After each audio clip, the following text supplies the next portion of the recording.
The Fantasy Footballers Podcast with your hosts, Andy Holloway, Jason Moore, and Mike Wright. What is going on, everybody? It is Thursday, August 13th. Football tonight. And we are the Fantasy Footballers. Welcome to the show. This is the last off-season podcast that we have. Yeah. Next week, we go to 4 shows a week because the football season is here. The draft season is certainly here. The fantasy draft season. Yeah. Oh, yeah.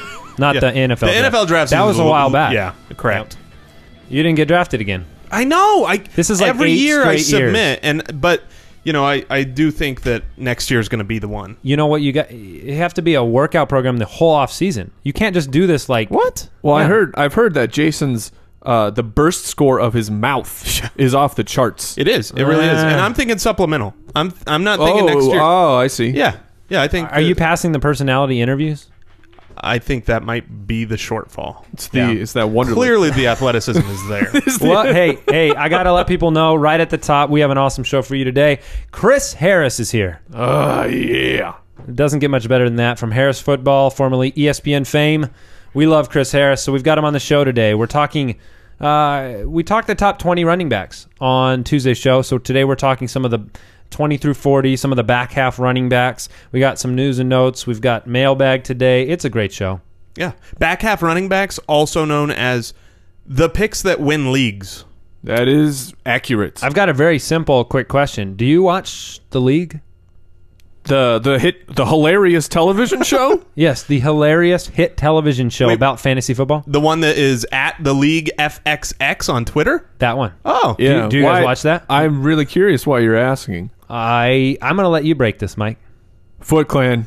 We are halfway there. I don't know if halfway there, but We have not come to them, but they have come to us. yeah, Steve Ranazizi, Kevin himself, is going to be joining us next week on Tuesday's show. That is a way to kick off the regular season Yeah.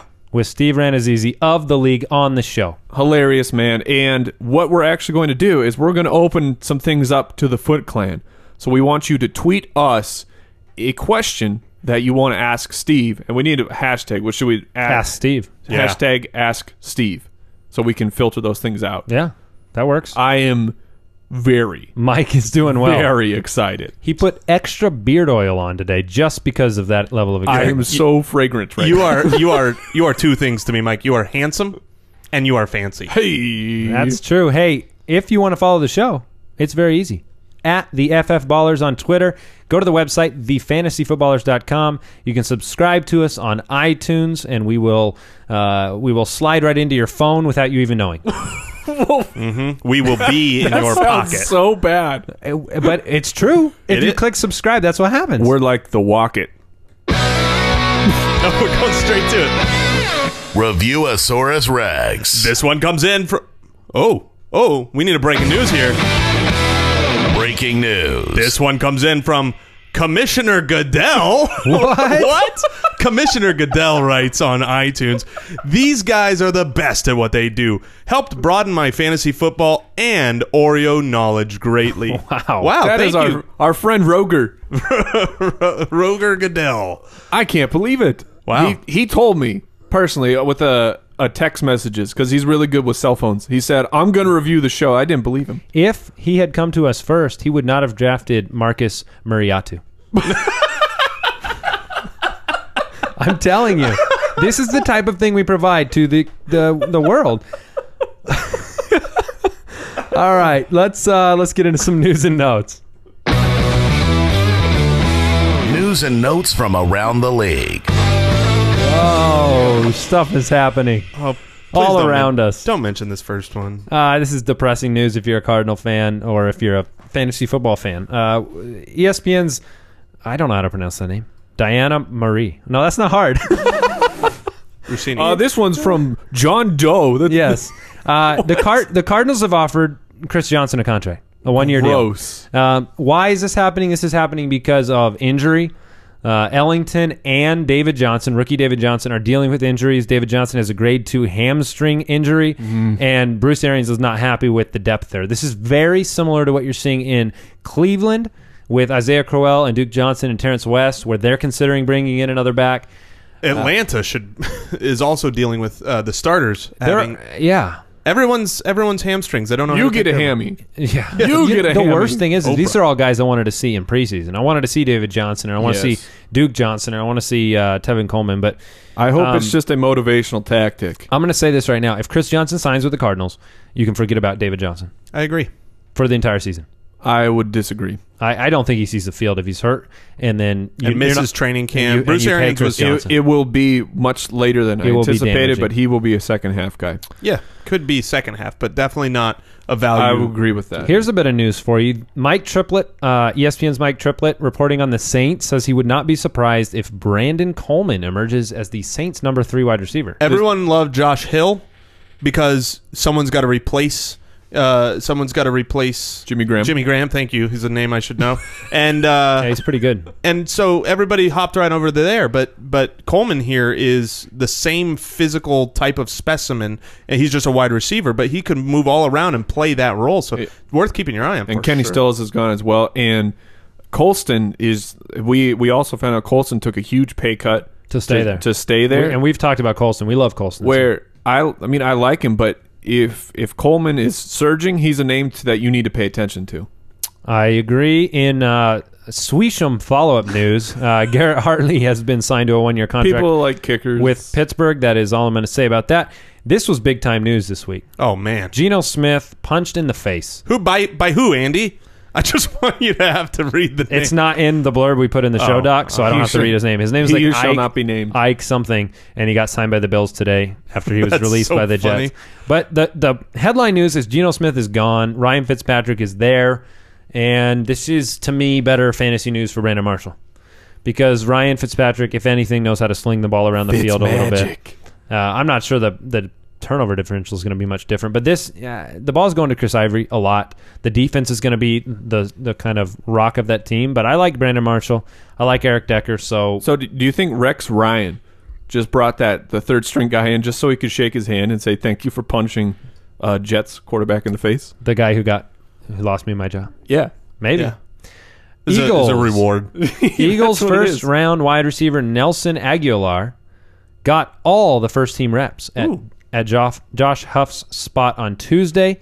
Worth noting and paying attention to, because we've said that wide receiver core's committee. There's also a lot of really good reports about Jordan Matthews. I'm going to come on and say that, even though I have not been the biggest Jordan Matthews guy, Jordan Matthews. he looks really good in camp. So, man, lots of news today. More Doug Martin news. I think Doug Martin is somebody I've been asked about more on radio shows than I could imagine. Of all the guys, people are picking out Doug Martin because he represents a value in fantasy drafts. Tremendous value. And there were some reports that said they're excited he looks like 2012 Doug Martin. And this is Mike Mayock reporting this, so it's not just That's nobody. That's Yeah. good news, right? Because you would expect the team and the camp and even beat writers when they're a terrible team to be pumping people up. Well, But why- Mike Mayock to say it. Doug Martin this offseason did what? I don't- What do you like to see at the running back? Oh yeah. What do I like to see? Yeah. Oh, lost weight. Yeah. So, hey, he's got to be good. Texans camp. Alfred Blue is listed number 1 right now on the unofficial depth chart. We still don't know how it'll shake out. Preseason is going to tell us a lot, but Blue's the guy right now. I'll tell you something. There's one person in this room who watched Hard Knocks. You guys are failures. I tried. cannot believe you're calling us out on that. Yeah. The world needs Because to know we this. tried to watch Hard Knocks. Yeah, HBO Go, where are you at? Okay, we're calling out HBO. Oh, good. That's going to end well. What, shaking on giant corporations is a bad idea? You know what? We're fine. We got Nabisco on our side. We love Yeah. HBO. All right, let's digress quickly. The Giants' initial preseason depth chart list, Rashad Jennings is the first-team running back, and yet Shane Vereen took the most snaps, and yet Andre Johnson a week ago took the most first-team snaps. Andre Williams. Andre Johnson is a wide receiver. Gross. So the This summary is yeah. gross. This is going to be a complete lotto ticket. I If you get like it right, Vereen because they just paid him. He's the most recently paid. they been paid Jennings a lot of involved. money too, though. They did, but the thing that we pretty much know with Jennings is even though I believe he starts the year well and starts in first position, I don't think he stays healthy, in which case Vereen will come into that role. But it is a mess there, and it's one that I am right now avoiding. I do not doubt that someone who gets the right lottery ticket there will have found great value in the draft, but it's just 2/3 are going to get the wrong guy. And when the lottery is this mixed up, I want the cheapest ticket possible. So I'm going to take Andre Williams. All right, before we get into our back half running backs, 21 through 40, I want to take a minute and remind everybody about FantasyDraftWizard.com. Now is the time, right now, probably right now while you're listening. Walk over, go to FantasyDraftWizard.com. If you can multitask. Or if you're driving, get out your phone, pick it out, go to Fantasy Draft. No, please pull don't. over, go to a library.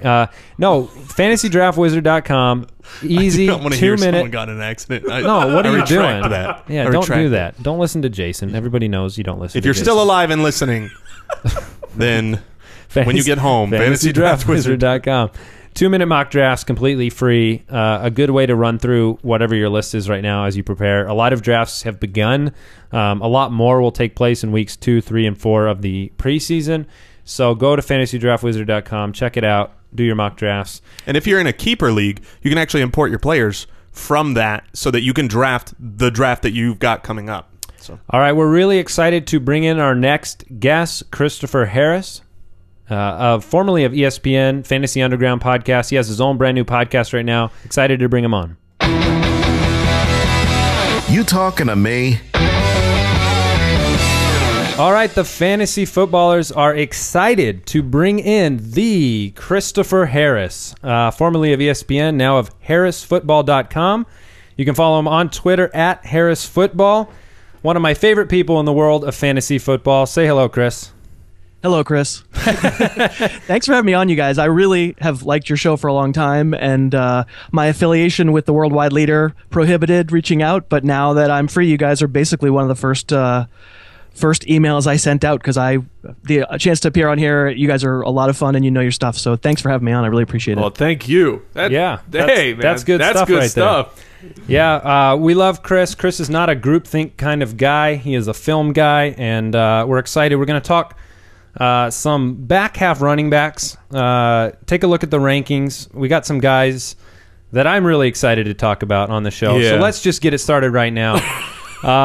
One of the guys that I like a ton is Joique Bell. Kicking it off with Joique right off the bat. If we talk about Joique the whole time, that's fine.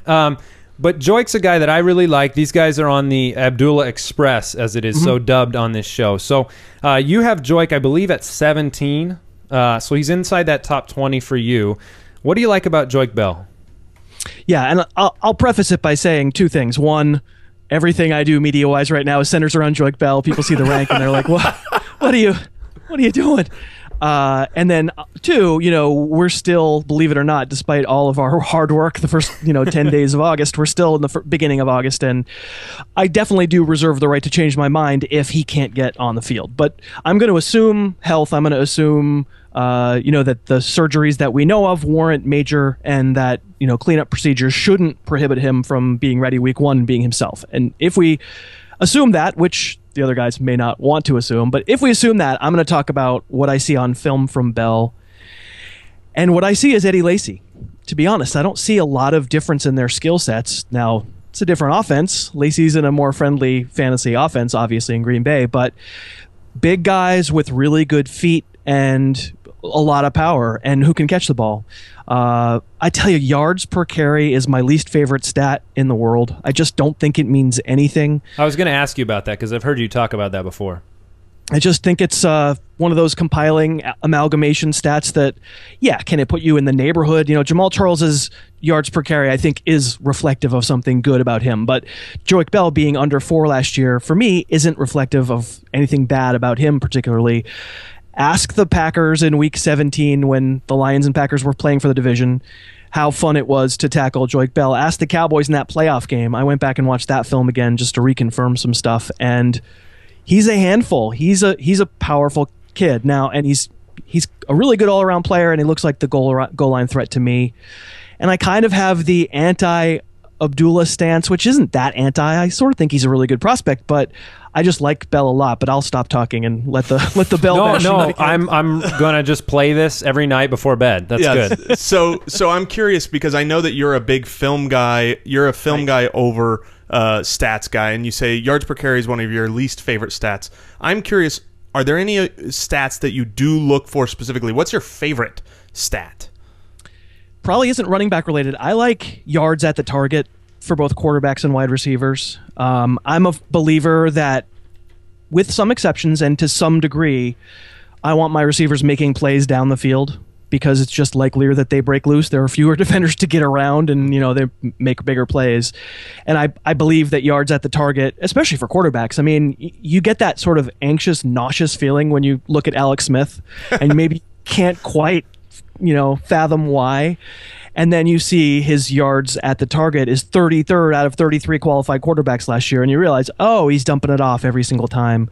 That's a good one for me, but honestly, like, yards after contact is better for me, and maybe even yards before contact is interesting for running backs, but I just don't know that I think there are great running back stats. I want touchdowns, I want fantasy points, but I'm not sure last year's are all that predictive of this year's.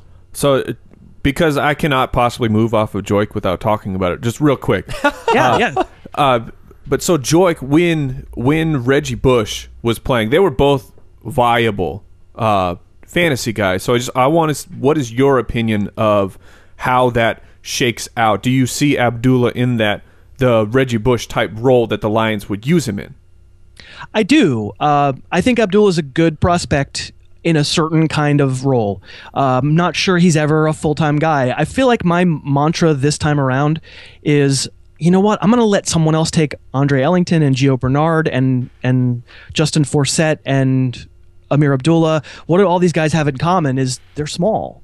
And it feels like that, Forsett didn't get hurt last year.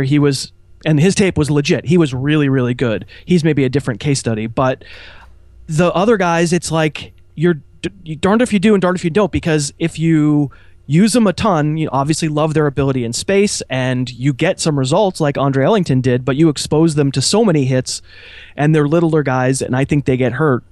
So for me, Abdullah falls in that category. Plus he's a rookie. Plus he had fumbling problems in college. All I need is to invest heavily in Amir Abdullah and then have a David Wilson happen in week 1. Oh. Right? And suddenly Amir Abdullah's riding pine, and now Theo Riddick's the one who's playing behind Bell. I'm totally with you that Joik Bell's probably not a full-time back, 3 down. That's why he's 17 and not 10 on my list. But I think he's the touchdown maker. Listen, we all love to hear that people at Lions camp think that Abdullah is sexy as anything, right? And, totally turning heads with his ability. And in college, my goodness, I mean, the guy was really tough to tackle. Yeah, really tough to tackle. Yeah, we always tell our listeners, pay more attention to the bad news than the good news in camp. The good news is really exciting when you own a guy already. And you want to get really good advice. Yeah, I mean, I like to look up, all the news on the internet about my guys and how good they're going to be. But yeah, that's good insight on Bell. I appreciate it very, very much. Andy has really needed that. I could make the other case, and I've had the other case made to me, the other way around. Absolutely. Yeah. I mean, you're going to invest as your number 2 running back in a guy coming off like 3 separate surgeries who his team drafted a fairly highly regarded running back. I mean, I get that argument too. Yeah. I'm just sort of choosing to believe my eyes on Bell from last season, and We'll bring you back on the show. We'll bring you back on the show in 3 weeks when you're with Mike and I. And no way. We can all rail on Andy. He's only coming back on if things work out for me and him. I tell you that right now. To take my lumps, I'm coming back on in October to say, so Joik Bell has 4 carries. We'll see. That's the great thing about fantasy football. We get to see. I am with Chris in the fact that if he's not on the field, I'm not taking any lumps from either of you. No, just kidding. All right, so one guy that is in your list that we have had, I think, either problems figuring out or none of us are high on, number 15 for you is Carlos Hyde. And so much has happened in San Francisco. I like Reggie Bush when he's on the field a lot. I like Colin Kaepernick this year. I'm probably the highest person on Colin Kaepernick of all time in the universe. And we're not going to talk about that right now. We'll talk about that later. But I know you like Hyde on film, so tell me some of the things that you think stand out about Carlos Hyde and how you think the running back situation will break down there. Yeah, that is a film play much more than a situation play, because I'm with you. The 49ers have the potential to win 3 games. And if that happens, this is probably Cardinal fans will rejoice, is what. Yeah, that's right. That's right. You guys are in Arizona. Carlos Hyde on tape this past, his rookie year, albeit in a surprisingly to me limited sample size, because Frank Gore played a little more than I expect he would. Frankly, he probably played more than he should have, because by the end of the year, it felt like he was a little bit gassed. And Hyde, man, he's a big guy, he carries it well. I mean, he reminds me some of Jonathan Stewart. You know, I'm a huge believer in Jonathan Stewart's talent. I think if we were just going based on talent and situation and, you know, potential to dominate a backfield's carries, Jonathan Stewart's easily top 10, and if not top 5. He's big guy who runs like a little guy, high step, and can make you miss as well as run you over. But of course, with Stewart, there's all this baggage with injury. Hyde strikes me as a similar player, not as big as Stewart, but big, and doesn't run like a sloth. You know, he does not Right. LeGarrette Blount out there. So what I see on film, I really like, and I didn't like Reggie Bush's film at all last year. I grant you that maybe I didn't like it because he was hurt. You know, he missed some games. There wasn't a lot of it. That's right. And when he was playing, he still had sort of forward acceleration to me, but that side to side jitterbug stuff that really made his name and, you know, made him such a terror in New Orleans and in Miami it felt like it was gone. But, you know, there's a danger in saying, well, he could have been hurt. I mean, if he's healthy, maybe that comes back. But he's 30. He is surprisingly older than we Yeah, he's think. 30. I know. Yeah. Yeah. Have you done any breaking down of like Kendall Hunter? Because he's a really, really forgotten man in San Francisco, but he was very hyped up a few years ago before Hyde was getting the hype to take over for Gore. Have you watched anything for him? Kind of, is he going On to the possibly radar? take carries? For me, he's not on the radar just because I don't trust him to stay healthy. At this point, he's, for me, damaged goods, and I would be surprised if he winds up a major part of the game plan. It could happen, and I was certainly, I'd say 3 years ago, I was aboard the Kendall Hunter train, but I think now, chastened, I feel like, okay, guys where I have to make an excuse for their size, you know, the 5'9", 199 is what they're always going to be listed at, even though we know they're 5'8", 180. I don't see a big role for a player that size. If Bush doesn't work out or if Bush is hurt, could Hunter be the third down back and, you know, take away some stuff that way? He could, but kind of not sure I trust it. Do you guys have a different opinion about Hunter? Not necessarily, just the fact that he is coming back and he's another guy in the mix, and Hyde isn't super proven, and Bush is coming he's into not. the fold, and so kind of just a mix of players in a backfield on a team that'll probably be down a lot more than they're up, as in the past. So for me, I just think Bush might be on the field a little bit more. That's the angle I've been taking, but Hyde is obviously younger and much more talented. So one other set of running backs that has divided our show a little bit that I'll bring up here, and Mike and Jason should be happy because you have in your rankings cited with, I wasn't sure we were getting to this. yeah, you have sided with them on this. So Tevin Coleman and Devontae Freeman.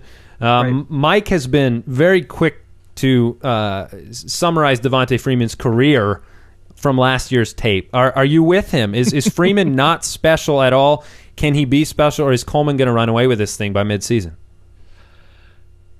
I'm not ready to say that Freeman's completely not special. I just kind of think he is what he is, and he's not a feature back in the NFL. But I think what he does probably is prized by Kyle Shanahan, and there's some, not so much in the zone blocking sense, but in the throwing it to the running back sense. There's some upside there in a point per reception league, and I'm not entirely convinced Tevin Coleman is a great prospect. What I know is that for his size, he's insanely fast, straightforward. You know, just watch that tape at Indiana and watch him. When there was an opening, that dude would go. You know, I mean, all the yards are coming from these crazy long runs where people who are 40 pounds lighter than him can't run him down. Not sure how much great a vision he has and how elusive he is, but really, you can't tell that from college tape. We're just going to have to see what it's like once the season starts, and probably the Falcons will make a judgment call in that way before we ever get to make a decision. I've ranked Coleman higher than Freeman, maybe because it's the devil I don't know. It's the bright, shiny object that I'm being distracted by, or somebody's like shaking their keys at me, maybe. No, those are fun. Yeah, Those are fun guys to own. That's exactly Yeah. what I did at first. I was all in on Tevin Coleman, mostly because I just didn't believe that Freeman could become a feature back. He's just not built for it. And the more that I thought about the offensive line and the question marks there, I really think both of them are just going to eat into each other, and neither of them is going to be hugely relevant personally. Yeah, there's a real chance that's true. I mean, I've kind of considered the way I have them ranked right now in standard leagues. I have Coleman at 22 and Freeman at 36. I've sort of considered that a placeholder until we get some clarity on. I mean, they both have hamstring injuries while we're talking, so I know. neither one's even out there, and Anton Smith can't even get on the field. Like, there's I know, really, I saw that. That's pretty wild. yeah, there's really nothing there right now.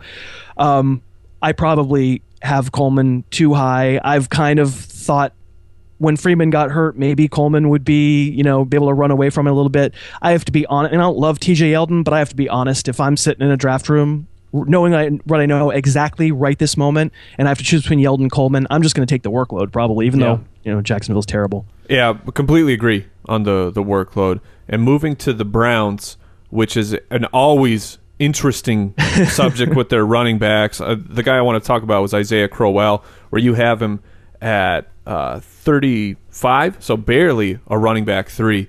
And just wanted to get your take on him, because he at times looked very good, at times looked very bad, and we just the coaching staff continues to flip-flop on what we're hearing. What do you have to say about the Crow? Yeah, I mean, I just want to stay away from what those guys say, because it's just, misinformation central. It's like the Belichick residue has somehow Leaked over. come back in Cleveland from the many years ago. On tape, there's no question who's better between Crowell and West. It's Crowell. Terrence West is a below average NFL running back. It's not to say he can't score touchdowns, because he's a big guy, and he's not. I'm sure he's a nice human being. He's just not a particularly good player. I think Crowell's maybe a above average player, but I don't think he's ever going to be great. I think I was guilty last year of probably being too enthusiastic about him when he had those couple of good games. Having gone back and watched every snap again this winter, the players that I compare him to now are something, it's like Marion Barber, Rudy Johnson, big guys who, in the right situation, we saw those guys score a lot of touchdowns and have good seasons, but the minute something is not ideal, they're not going to help you at all. So it's an able-bodied guy who isn't ever going to be, I don't think, a superstar, and it's such a mess. I mean, when that offensive line is good too, that's what's sad. I mean, it's a good offensive line, and they're just not going to take advantage of it. Defenses are not going to be scared of the pass. I mean, if possible, that passing attack is like significantly worse this year. And they had to how is set that out to possible? accomplish that, and they did it. Oh my goodness, they worked hard. All right, Christopher Harris joining us today at Harris Football on Twitter. You can follow his podcast. We recommend it. He's not a guy who you're going to get the same old nonsense in the fantasy football world Like from. us. We're us. two peas in a pod. No, you need some complimentary fantasy football knowledge, and there's no one better than Chris Harris. So check out his podcast, the Harris Football Podcast. You can also visit his website, harrisfootball.com. Thank you very much for coming on the show, sir. Oh, it's just so awesome, you guys. I would be on. You snap your fingers. I'm on anytime you Hey, want. we'll do it again for sure, especially when Joy goes in for his fifth touchdown in week 2, and we'll have you right back on. Thanks, guys. All right, take care. All right, big thanks, big shout out to Christopher Harris for joining us. Thank you, sir. Yes. Thank you. Yes, that's good stuff. Yeah, That love is the a love. different perspective. It is not the same old perspective. And yet our stats, we were looking at our rankings. Even though we come from different approaches, we really go film and stats, and he goes film over stats. Our rankings are pretty similar, so it's good. It's good trust in both parties, I think. I agree. I like parties. All right, let's move on. Let's go to our 21 through 40. Last week we went 1 through 20. You got can the listen to drop? that show on. Well, I just did. No. Okay, you're right. I didn't. Running backs. People want that stuff. Mostly me. Why won't you drop some guitar into the back half of that thing? You know what I need to do is just have a guitar right here so I can play it during the show. Oh man, live drops. We got to get that hooked into the board, and then we just slide you a piece of paper and let you know what to do. And then Except for your voice doesn't sound like every that show guy. you've got a guitar on your lap. You can't put it to the side. You got to No. wear it the whole time. Deal. Dude, the YouTube channel will blow up. All right, we're going running backs 21 through 40. At number 21 is a guy that we spoke of briefly in the news and notes section because the running back situation there is... No, we're still alive. Some of the studio's falling apart behind Jason. Wow. Everybody's alive, right? I don't know if that came through the microphones, but I almost had a heart attack. Yeah, you look scared. You got to put some more beard oil on. We're going to have to freeze frame the video because it's going to be terrifying. Andre Ellington is our number 21 consensus running back. He is an enigma because he had a bad year on the ground last year, but that team had a lot of problems that, it's not all in the stats, okay? Because Andre Ellington was hurt and played through being hurt. The team had no Carson Palmer. They had a hodgepodge, no Drew Stanton after a while. A hodgepodge of quarterbacks coming in there, the worst maybe the NFL's ever seen. He still had fantasy value in many games. He catches passes. So Andre Ellington for this year, I like him. Yeah, Really? I actually do too. I'm moving him up more and more on my boards. David Johnson coming in and being drafted and being a stud in college was somebody that made me feel less confident in Andre Ellington. With him being out right now in camp and seeing the response of Bruce Arians to go look at other guys and say he's not going to put him on the field if he doesn't get out here for practice, just gives me a little bit more confidence that Andre Ellington will be the guy. And the thing I like about Ellington now that was what burned everybody last year is that last year you had to draft him with such high potential, right? From that year 2 years ago, everyone was all aboard on Ellington. Do you think he burned people last year, though? Yeah, because of the You value do? of where you draft. He was like a third, fourth round Because pick. of the injury?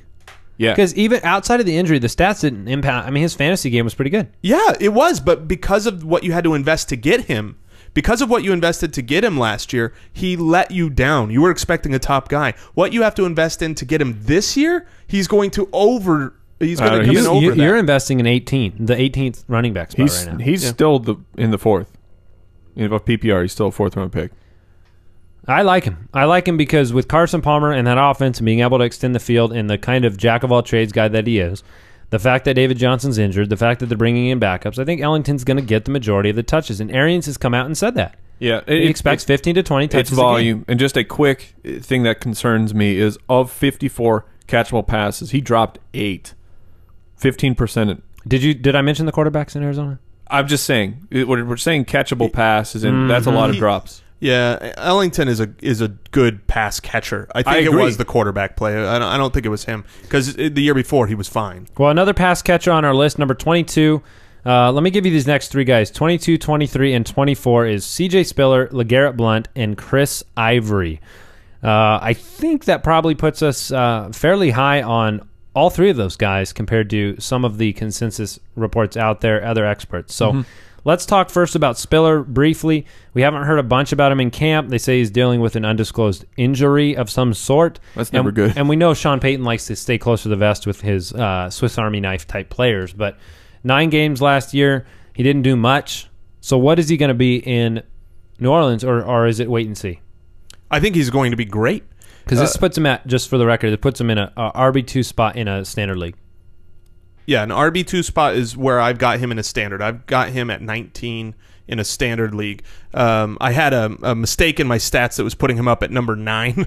I had him at a crazy yards per carry, and somebody pointed that out to me. But I actually really like him because I expect him to get around 70 receptions. And even in a standard, we talked about this with Justin Forsett, when you get 70 receptions, you get a lot of yards on the ground. You get touchdown opportunities, and I think that they're going to use him by moving him all over the field in that Darren Sproles role. Reggie Bush role. Yeah, exactly. And if you go back and look, I mean, last year, I believe the Saints as a group, the most. Yeah, had the most 175 targets to Pierre Thomas and Darren Sproles That's awesome. in 2013. Yes. That's incredible. And it's a pattern. And last year they had the most targets to the running back as well. And I think that's completely where his value is. I don't have him nearly as high as as Jason and Andy in standard, but I still like him very much in PPR, and his upside is tremendous. Yeah, I've softened on him a little bit, but I still think he's going to be used well because that's what Peyton's strengths are. So LeGarrette Blount, he's been reported as by far the best running back in camp. So he's suspended for game 1. Remember that if you draft him, have a backup plan. You're probably drafting him as a 3. So you're probably okay week 1.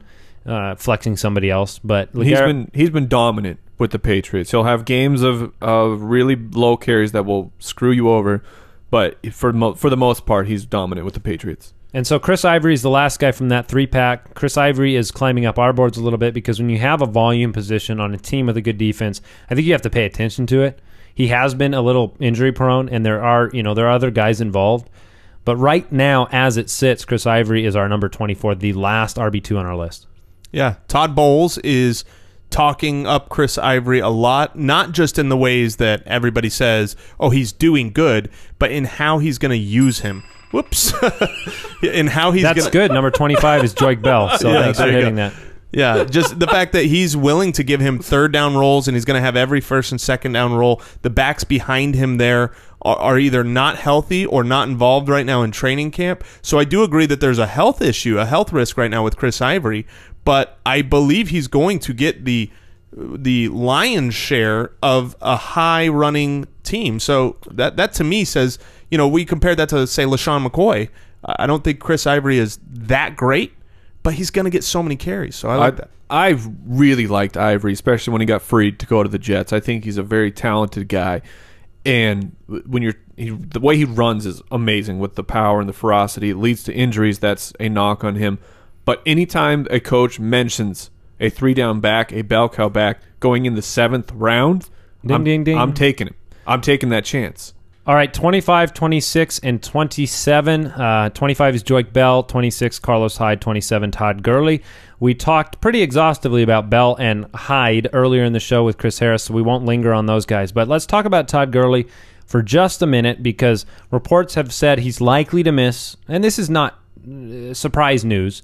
Maybe it is for some of you if you've drafted him already or you haven't been paying attention, but Todd Gurley's likely to miss at least 1 or 2, 3 games to start the season. And so this is one of the reasons we've been telling people who draft Lev Bell, who draft LeGarrette Blount, these type of players, go get Trey Mason because he's got a strong role, probably through the season, or at least the first half. But Todd Gurley, 27, a lot of hype, a running team, a ton of talent.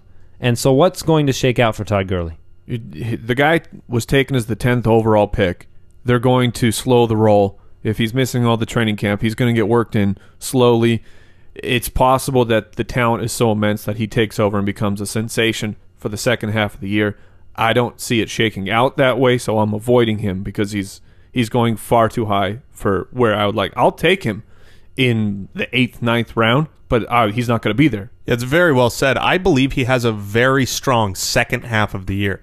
I think he's talented, and if you look at basically what's happened the last several years with the Rams, is whoever starts there as the running back ends up just being completely overshadowed and someone comes on strong. That's true. They've got the best opportunity for it this year, but the difference that people are not paying attention to is that in theory, I love when a guy is going to come in the second half of the year and win you a league, say Odell Beckham.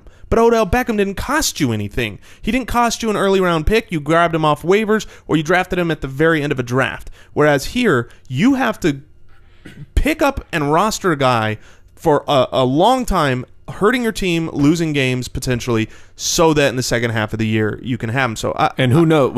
Maybe second half. Who knows? Yeah. So for argument's sake, these are the type of fears that happen with these guys. Occasionally they pan out, occasionally they don't. No one wants to be the guy that didn't draft Adrian Peterson. Right. And so just talk to me real briefly about your philosophy when you draft these teams. I mean, Mike, you like Amir Abdullah. Yes. You like him a lot for his talent, his upside. Obviously, he's not coming off an injury, but there are still warts on him, but he's new, right? He's the new, shiny. Yeah, the situations are just so different because I think the guy in front of him, it's almost like an opposite situation. The guy in front of him is old and hurt, where Gurley is young and hurt. And if How Gurley, dare you? If Gurley wasn't coming off an ACL, I'd be all aboard on this pick. I would take the risk for his talent. And if it comes to a keeper league, or especially a dynasty league, I love Todd Gurley. I think he's going to be a great pick. He's going to be AP. But if we're talking redraft, it's going to hurt your roster for a couple of weeks to have him. 2,000 yards for Todd Gurley this year. Wait, no. Hit that water bet button. Number 20, that's a joke, everyone. Number 28 and 29 on our list are two more guys we talked about earlier with Chris Harris. Isaiah Crowell at 28, Tevin Coleman at 29. Mike, I need to ask you a question though. Yes. My beard game, it's lacking. Well, I'm looking at you. You got the I know. starter. You got the starter. It's not too This bad. is the I think this is the 4 or the 5 on the setting, the trim hey, setting. it's not too bad. And you know what? It's actually long enough for Handsome Fancy Beard Oil What can to I get do? everything. You head over to handsomefancy.com. You use promo code BALLERS. Fellas, take it from me. You see my picture. I got the big beard. People ask, how do you keep that thing so nice? And the answer is I take care of my beard. I wash it, and I use Handsome Fancy grooming products. They're made from all organic, natural materials. And they're fragranced with essential oils, therapeutic grade essential oils. These aren't perfume that you're putting on your face, which might irritate your skin. You're talking about something that's going to help detangle your beard. Fellas with the big beards, have you ever, when the neck beard gets all tangly? That's no good. That doesn't happen when you condition it with a Handsome Fancy Probably oil or cream. the best value pick you can make for your beard. Go to handsomefancy.com, put in the promo code BALLERS, and get 15% off. Just like that. And tweet us your beards. Oh, yeah. Yeah. Show me your Foot beard. Clan beards. We'll retweet some handsome fancy beards. Yeah. All right, number 30 on our list is the counterpart, Mike's guy, Amir Abdullah. 31 Rashad Jennings, and 32 David Johnson. Wow, that's really high for David Johnson. David Johnson is this high because he has not been adjusted by me yet. Okay, so you're to blame for this. Yes. All right, so we might not talk too much about him. You've heard about him earlier. So Amir Abdullah, he will have a very significant role. He will have the opportunity to show if he can do what he did in college in the NFL.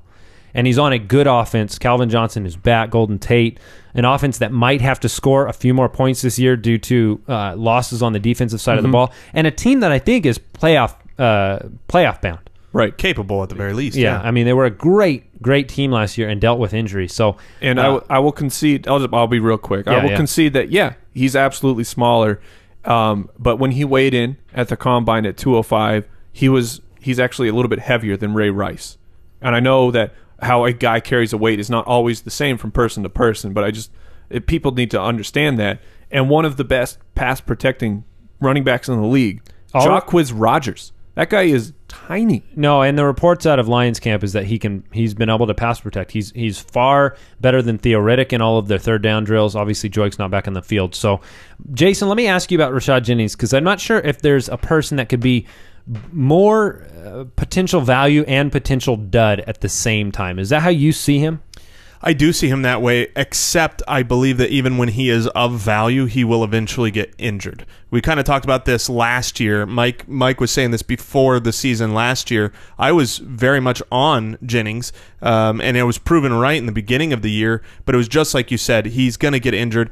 There are certain small guys that absolutely can't handle the load, and that's why small guys get that bad rap, and there are big guys who also can and can't. But once you've got that history, I think that we see with Jennings, if you draft him, he can very easily start the year winning you some weeks. I think he's going to get the first crack. I think he's going to have a good yards per carry. I believe that he'll score touchdowns from a little bit further out. He's good at catching the ball, and in that Bob McAdoo says all great things. But can you rely on him? Can you draft a guy and rely on him through the season? I don't think you can rely on Jennings. So if I drafted Jennings, if I end up with him in that 8th round range, and he has 2 to 3 great games, I'm selling him out. I'm not going to depend on it. I'm going to take the value. That's a really important thing. A really, really important thing is to understand that you do not win fantasy championships at the draft. You just don't. Nobody who wins a championship, unless it's a best ball league, wins on draft day. They come and give me the trophy right after the draft.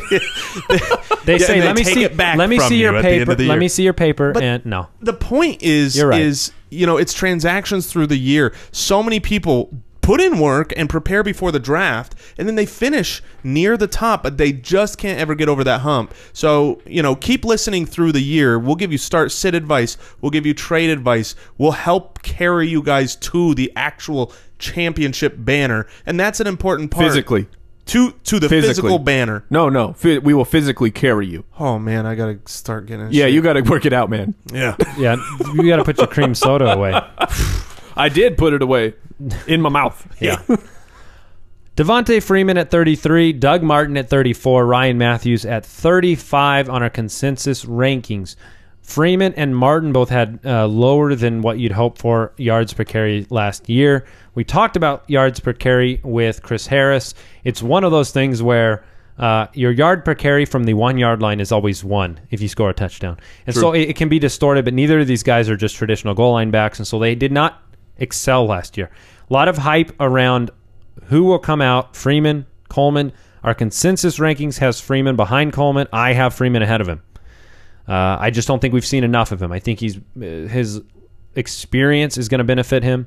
I like Coleman, but I think, I agree with Jason. They probably both muddy each other's water. What happened last year with Devontae Freeman, and it will happen again this year, Freeman got the Hard Knocks bump. I agree. And I liked him. I liked him because of Hard Knocks. And you start to invest emotionally in this guy, which tells you that that player might actually be better than they are. Now, there was, of course, Steven Jackson. People were betting that he was going to break down, which he did. But just that will be my one little note for Hard Knocks. Be careful when you start buying into these players. Doug Martin has a lot of the same arguments for him that Chris Ivory has, which is basically Volume, and a starting position, and at least a guy who's gone out and impressed at times if he can regain his form, which isn't a frequent thing at the running back position, but they have basically shown confidence in him. Last year, he was 134 for 494 and 2 touchdowns. So not impressive. He's going in the 6th. Yeah, and the thing is that's a little that's starting to creep up earlier because 2 months ago he was going in the 8th. And a month ago, he was going in the 7th. And now he's going in the 6th. And it's one of those things where you've got to make sure you're fluid and don't just get high on the guys who have that big potential. And then all of a sudden, everybody's getting high on him. And now you've got to take him in the 5th. And you're losing out on the potential, right? Because there's also the potential Chris Sims takes over and is the back. And you miss out on... Hey, you're glossing over the Rain Man. Yeah, my boy, Bobby Rainey. I believe Bobby Rainey's the best guy there, but I don't think that Tampa Bay does.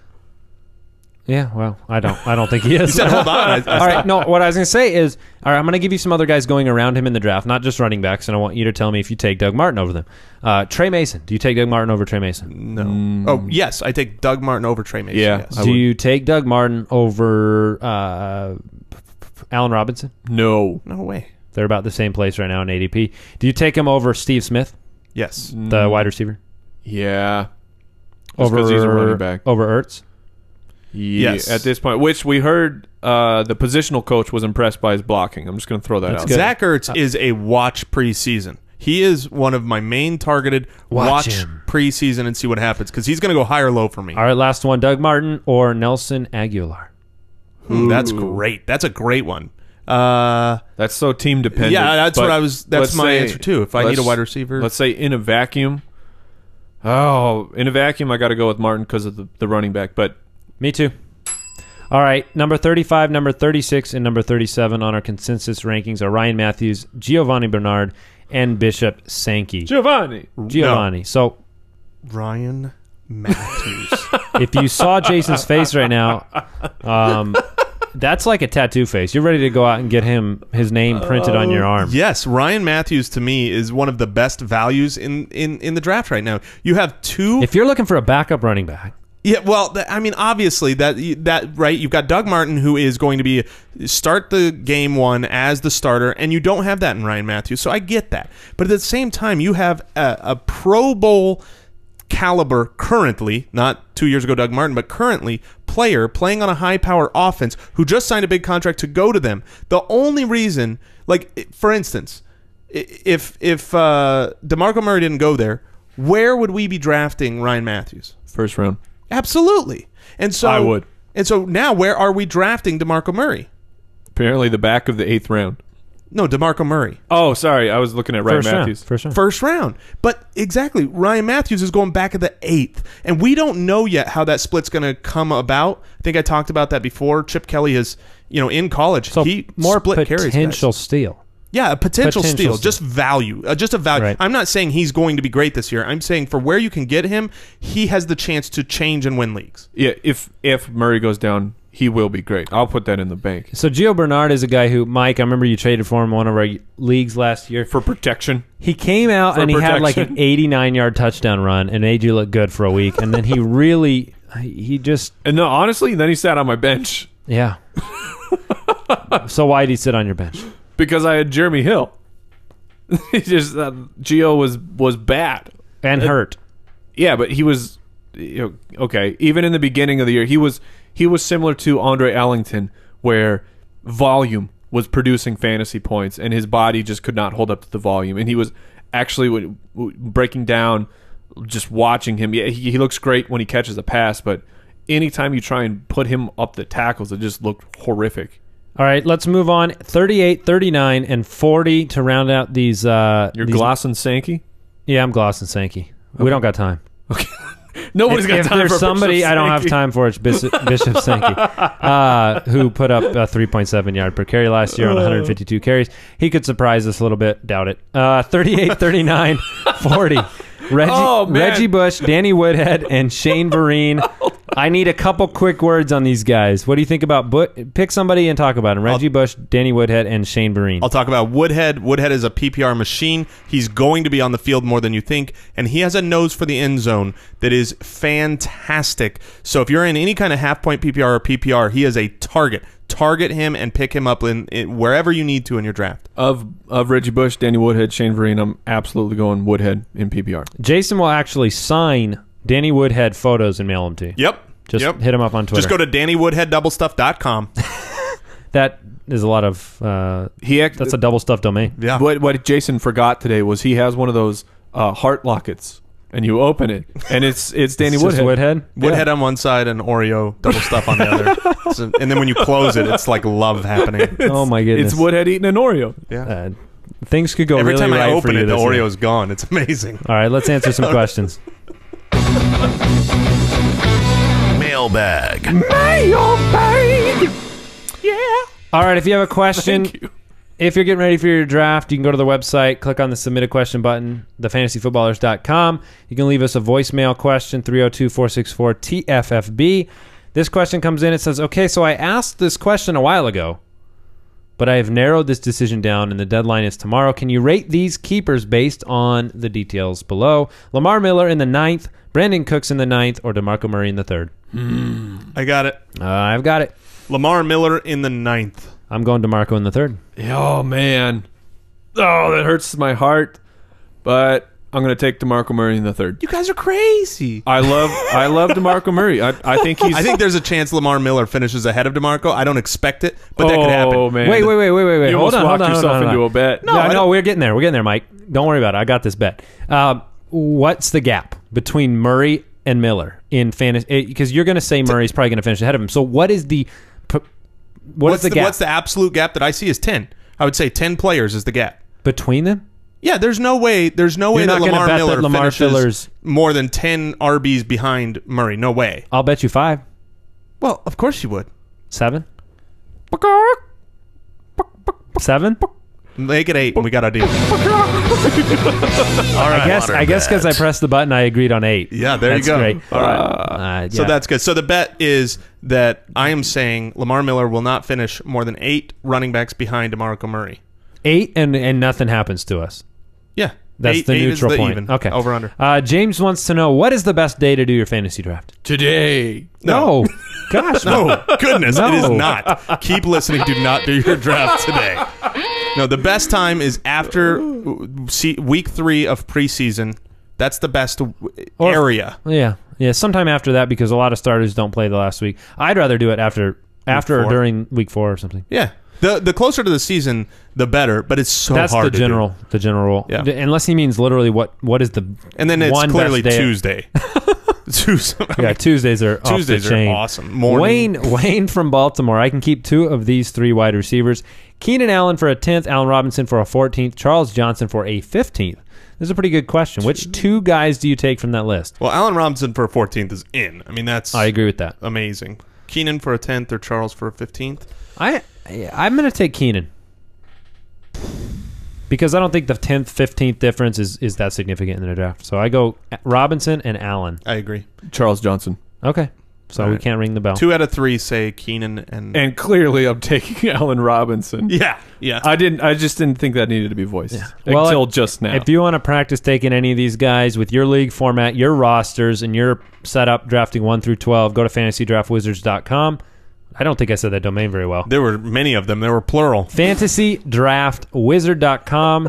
Make sure you also check out HandsomeFancy.com. Use the promo code BALLERS to get your own 15% discount on that wonderful beard oil that will make you a modern cream. man. And cream. Yeah, conditioner. This The beard oil is better. Conditioner is better. Also, we need to get FantasyDraftWizards.com and just make no, draft wizards. Don't throw people off. Just with wizard hats and That's a whole new business. Yeah. We'll show up. coming We'll up. dress up.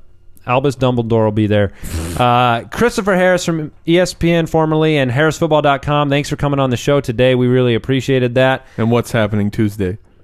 I don't know what's happening Tuesday. Kevin Kevin from the league will be Steve. here. Kevin will be on the show. I'm excited. Dude. This is big time stuff. halfway there, people. Not too bad. Make sure you check out our YouTube channel. All of these episodes are on there. We got some exciting news to break next week as well. Follow us on Twitter at the FFBallers, thefantasyfootballers.com. Thank you so much for listening and reviewing. We appreciate it. Goodbye. Thank you for listening to another edition of the Fantasy Footballers Podcast. Don't forget to visit us on the web at www.thefantasyfootballers.com and follow us on Twitter at the FF Ballers.